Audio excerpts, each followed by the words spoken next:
reka ngire gutya mbasuhuze nimara kubasuhuza again and again and again. Njye buriya nashyizeho ikiganza isezerano, nawe shyiraho ikindi uvuga ute promise. Isezerano, isezerano, isezerano. Aho uri hose wabikoze, ibiganza bimaze kuba bingahe hejuru ahangaha. Isezerano ryacu nkuko mubizi no kubahereza ibyiza, sibyo? Now reka twamamazeho gatoya. Erega kwirinda n'amahitamo si amahirwe, kandi ibyago ntibiteguza.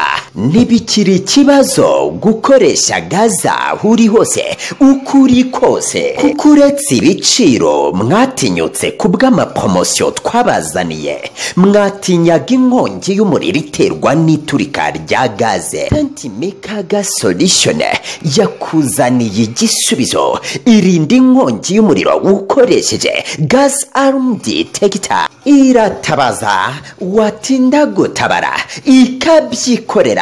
Gas Alarm Detector ikuberaho umukozi atari, ikuberaho wowe utari, ikubereye inkingi imwe mu nkingi zigize umutekano wawe. Ku bindi bisobanuro hamagara nomero ureba kuri ekara yawe. Tentmaker, cooking with gas made safe. Aha, tumaze kwamamaza rero incamake kuri Worship Fire Tank, intambara yo kuramya, igice cya 12. Reka mbibutse muribuka neza yuko Nadia na Ngabo yaramaze kugira gute gufata umwanzuro wo gutereta Nadia yigize undi muntu. Simbizi niba afite gahunda yo kuzamutereta nkawe mwenyewe, ariko nuko byari biri kugenda yaranabikoze bigerwaho. Noneho sasa Ngabo ashobora kuba yibwira ko byagezwe, nyamara Nadia nawe ashobora kuba yibwira ko ari guhiga uwo muntu tu, kuko yabonye ibimenyetso aravuga ati uyu muntu mamagaye avuga ko aba muri Ethiopia, akambwira yuko azanjyana muri Ethiopia. Ubu ngo bibi bintu ntibishobora kuba bifite ahantu bihurira n'ibyabaye kuri mama kera. Uribuka inkuru mama wigeze kumubwira witwa mama we, nabwo muza amateka y'ibyo bintu muribuka neza. Yawe ni birebire ubundi umuntu dukurikirana adacika, aba yamaze kumva ibyo tuvuze, aba yamaze kumva ibitega igeye. Iyo mvuze mama wa Nadia wumve iki, mbavuze Aneti se cyangwa mbamvuze kibibi? Murabyibuka? Nawe ndagira ngo nkubwire yuko rero Nadia ashobora kuba ari mu gakina atakarimo, ahubwo avuga ati mvumbura umuntu ushobora kuba afite igice cy'urufunguzo mama yambwiye. Uziko bishobora kuba bifite aho bihurira, ko hari umuntu mama yambwiye yuko umuntu wamuhaye urwo rufunguzo yamubwiye yuko yari yaramubwiye ko azamujyana muri Ethiopia, n'uyu akaba ari uko ngo kajavuga. Reka uyu muntu ne kumwicishwa amazi, numva ibyo ambwira, numva uko anereta. None undi nawe uje wigize undi kandi ari Ngabo, nawe aravuga ati uyu mwana ubundi ubona muzima, kubera icyo ashobora kwemera nka mutereta atanze, ngasigana gifuta akaza kuyihiga, agata umutwe bingana gutya, umva akanakererwa mu marushanwa muri iriya video y'umunsi preza, akakererwa ari ubwa mbere bimubayeho mu buzima bwe bitari bisanzwe bimubaho. Now tudatinze rero reka ahangaha tuhataruke twikomereze muri iki gice cyakangahe. Welcome mu gice cya 13. Duhindure TV, we make you Kigalian. Uko Ngabo yakagiye hanze ngarebaho Nadia ageze, aka kanya ntabwo tuzi ukuntu bimeze, ariko kandi tumubonye agaruka yinjira cyane, ariko turebye dusanze ari we wenyine winjiye. Hirya gatoya hari Neri nawe arahagurutse karabaye, ntabwo tuzi ibyo agiye gukora. Ese Nadia ari he? Naho ngaho yarayirangiriye, murabyibuka neza. Noneho tugiye tubona Neri ahita ajya kuri stage, ariko mana ati bavandimwe inshuti zacu, uyu munsi ni umunsi udasanzwe kuko nta mwana w'umuntu wawuteguye, ni Kristo wobwe. Turi groupe nini rero igiye kuririmba, ariko ndagira ngo ntangarize Satani ko yatsinzwe, kandi ko mugambi we urumva utazigera ugera ku ntsinzi. Umugambi w'umwami kuri Pipi Jesus Wini urahagaze iteka, nta wawitambika. Akirangiza kuvuga iryo jambo naratangira yinjira mu ndirimbo tu, bagiye kuririmba, ni team igiye kuririmba. Mwari mubizi yuko burya banaririmba. Araririmba n'indimi ifite amagambo meza cyane, ingiza kurwa muri studio yitwa KFTV School. Reka nyamamazeho gato. KFTV School ni ishuri rigira gute, nzabibabwira neza ubutaha naho ngaho iyi ndirimbo izakorwa n'abantu bangahe nimwitegure nyine tu ni indimi za trendinga ibi bintu ni ibintu bifite kimerekane kurondogora ariko dukomeze filime nga biba byaryo ariko mwe biba bimeze bite ubundi ubwo ngo ibi bintu nera ari kwivugisha avuga ngo turetemo ngari giye kuririmba mu by'ukuri ni uri kuri stage wenyine nyine to sinzi icyo yizeye aratangira arareremba aratwaza araririmba dore ngaho mu gihe bigatangiye gusa n'agacika nga bahita azamuka kuri stage byiza cyane nawe yafashe microphone ari kuririmba abakameramani baraho nabo bariteguye bahita bahindukiza kamera ku isi hirya no hino aho turi mu masare turi kubabona bintu birashyushye cyane ngabateza amatera mu mukanya agiye kwitsa gatoya cyane ngazamukire mu kindi gitero yumva hari uwakizamukiyemo kumbi hirya mu muryango ngo uyu Nadia yakererewe yiyambariye kwa kundi nta bintu byinshi yinjira nawe yaroshye mu muhogo arawukaraga sare yose irahaguruka saho gusa muri PPG za Swene no hirya no hino bari kubitwereka hirya no hino ku isi aho amasara agiye ari bagiye batandukanye nabo banyeganyeze aha urumva ngahaye koko ngahadajaza mu by'ukuri uko tubibona nubwo Nadia yiyambariye gutya mana yanjye nubwo asa kwa kundi nubwo icyunzwe cyamwicaye muri bya bindi nubwo yahigaga yagifitiye amva yatutubikanye ndetse akahava zaniruka azi iminota yamucikanye umva kamera ngizo ukuntu zimureba byo biratangaje reka twikomereze tutaruhutse twihute cyane twigerere Nadia aganira na Ngabo Nadia ahita telefona Ngabo by'igitraganya yasene twayirenze nyine uri kumbaza ngo turacyariyo turihuta cyane nga again and again ara telefona ati nifuzaga ko tuza guhura Ngabo ati nta no kunsubiza umbwira uko nguko ibi niki ushobora guhita wibaza ngo Nadia ubwe ni ukeneye yuko ahurana Ngabo ni ibintu biteye ubwoba agiye kumubwira iki se mama ako kanya ntago bitinda cyane reka twigerere Nadia na Ngabo bahuye niba bateze iki ibyo ntago tobeze bahuye nyine to Nadia Ngabo ati rero aka kanya niwo mwanya wo kumubwira urukundo ntago agomba kuncika burya Ngabo ari mu rukundo nyamara Nadia ati Ngabo nagira ngo nkubwire ko ntago nyiri kumwe namwe muri PPG za Swene siniriwe nandika kuko ntago niriwe nandika ibaruwa isezera kuko birihutirwa ntago nazategereza igihe mwansubiriza nuko n'ubu buryo mbibabwiye mwihangana I'm sorry Ngabo ndasezeye karabaye ibi niki Ngabo nawe ati niki kiguteye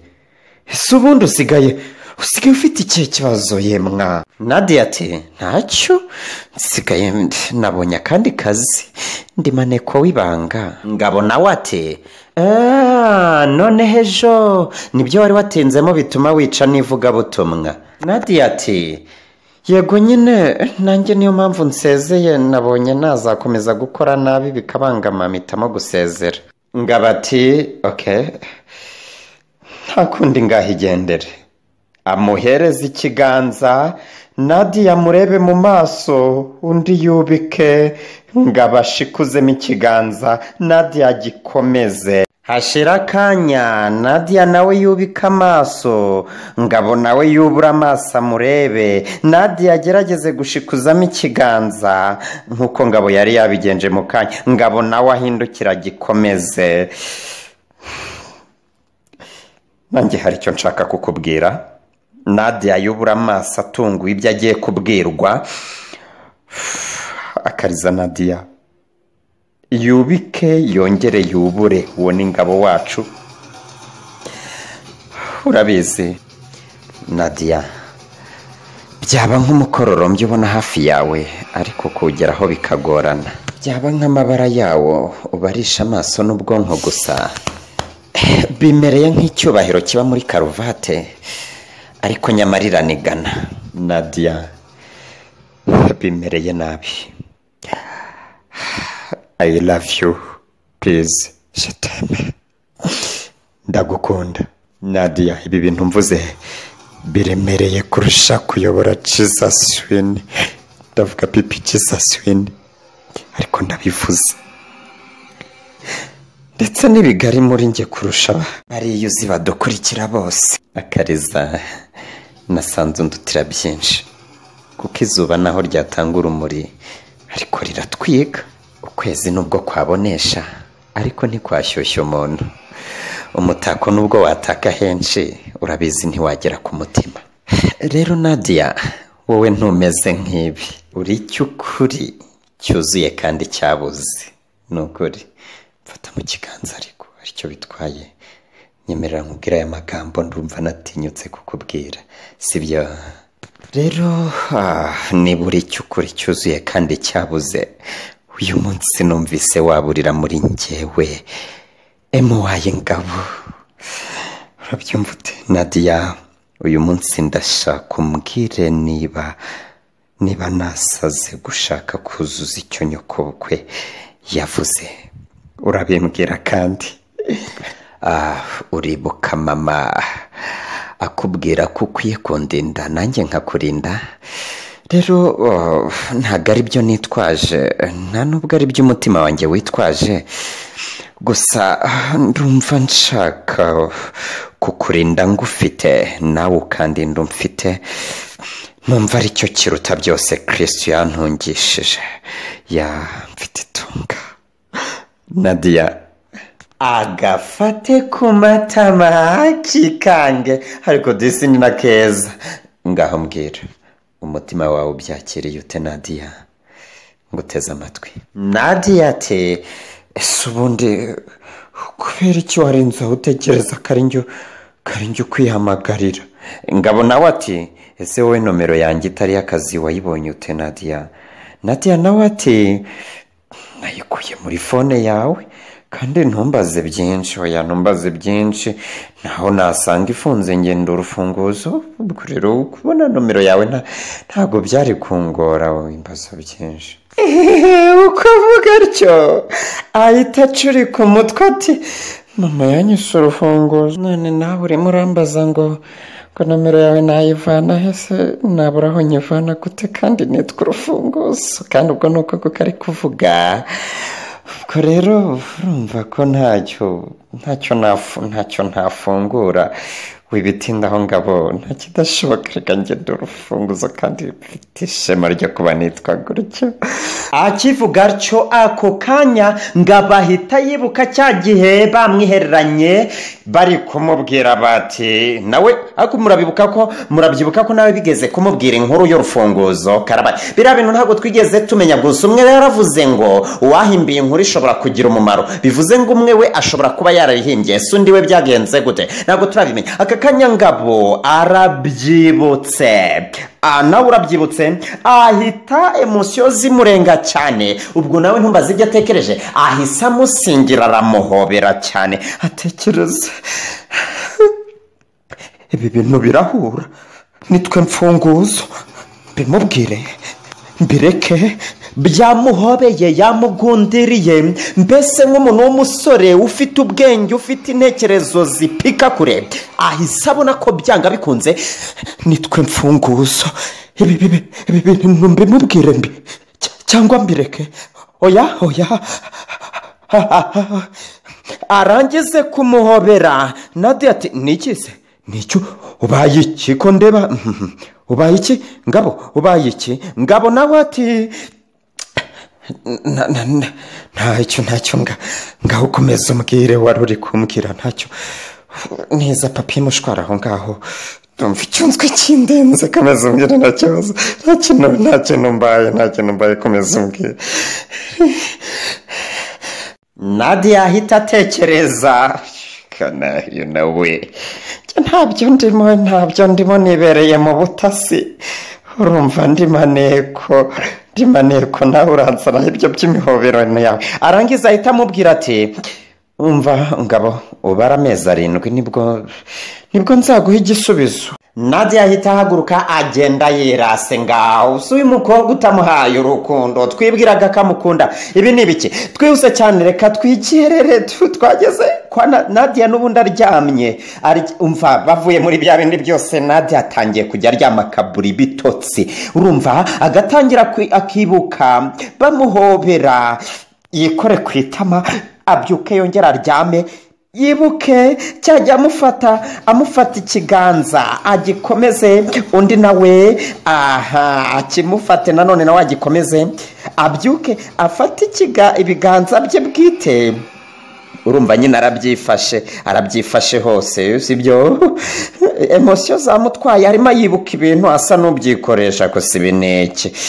ati ngabo emuwaye nanjye ndagukunda ndetse cyane ubu se kuki namubwiye amezi 7 yose ko nanjye ndarangara we kubera iki koko buriya ntahise oya we sinategereza ni kera ahubwo butinze guke nese ndabigenza nese Nadia agifata umwanzuro yuko butinze gucya ngo agire icyo akora ako kanya ahita haza SMS ivuye kuri telefone ya Ngabo ivuga ngo ice Nadia sinatinyuka ngo nkwite hane ndetse sinanaguhatiriza reka nihangana y'amezi 7 si menshi kurusha igihe gishize kuri wowe nizere ko bikoroheye ejo numvaga ntashobora gutegereza ariko ubu noneho ndumva nabyishyizemo ndi tayari kwihangana amezi 7 akarangira karabaye umwe abaye tayari yo kuyategereza undi we byamunaniye kuba tayari yo kuyategereza kandi ari we wayatanze bineke Nadia atekereze gahunda yanjye irapfuye basi nyine ninjye wabyiteye reka ntegereze mana we mana umfashe batazamuntwara ariko kuki tubinjije tugakabya ubundi buriya namuhaga amezi 7 wagira ngo abakobwa twe nta mutima tugira twihagararaho kandi nanashize kumurusha ariko ngo amezi 7 azaba kintegereje cyangwa azaba yarikundiye abandi yewe n'umutima wanjye ntuzabutuje basi nyine ninjye wabikoze nta kundi ako kanya SMS iturutse kwa Aurore irajiguye muri telefone ya Nadia iravuga ngo iki arabyuka arayisoma ati hari inama izaba itegura amarushanwa muri PPG Swing Ministry iyo nama izaba yiga no kuri topic abantu bazarushanwaho message yo ngiyo Nadia yarayisomye arongera ayisubira amasoma ntago tuzi icyatumye ayitindaho tugiye twumva aravuze ngo yes agala Nadia nungutse igitekerezo niba ari uko bimeze rero sasa ahita yiyorosa aripfukirana byihuse ntago tumenye igitekerezo yungutse ntago tukimenye mwakoze cyane gukurikirana reka tuzabe tumenye igitekerezo uyu Nadia yungutse nyuma yo guhomba kubw'ibyo yikoze kubw'ibyo yiteye nta wundi wabimuteye ari uhubutse gusa igitekerezo yungutse ni iki as you know we love you so much again and again and again and ndabibutsa yuko hari amarushanwa yo kugira gute yo gukorera 10,000 bya Noheli buri video ibaye nziza duhita tuyohereza ibyo 10,000 bya Noheli biri kugenda gute urajya kuri nuza kuri ibice byabanjije yitwa intambara yo kuramya musanzwe mubizi ni kuri Duhindure TV warangiza ukareba ahantu neri yigeze kwiteretera ubwe agatereta Ngabo akoresha gasketch keza cyane urabibona mu gice cyakanga ukurikira bisangamo nurangiza kubikurikirana niba biri gusa ni Neri na Ngabo urababaye Neri cyangwa se urababaye Ngabo ushake Neri cyangwa se ushake Ngabo mugakine nimumara kugakina murakohereza kuri iyi nomero urumva cyangwa se ku agent ambassador wa Duhindure TV wa Duhindure group ahari hose niturangiza turakajanjingana n'izindi video zose tugiye dufite ubundi niturangiza turakohereza amafaranga ya woko yakabaye ukomeze udukunde isezerano kugira gute isezerana shiraho ikiganza cyawe nawe shire kende tuvuge nga a promise isezerano no kubakunda tukabahereza ibyiza as you lovers Duhindure TV we make you Kigali yani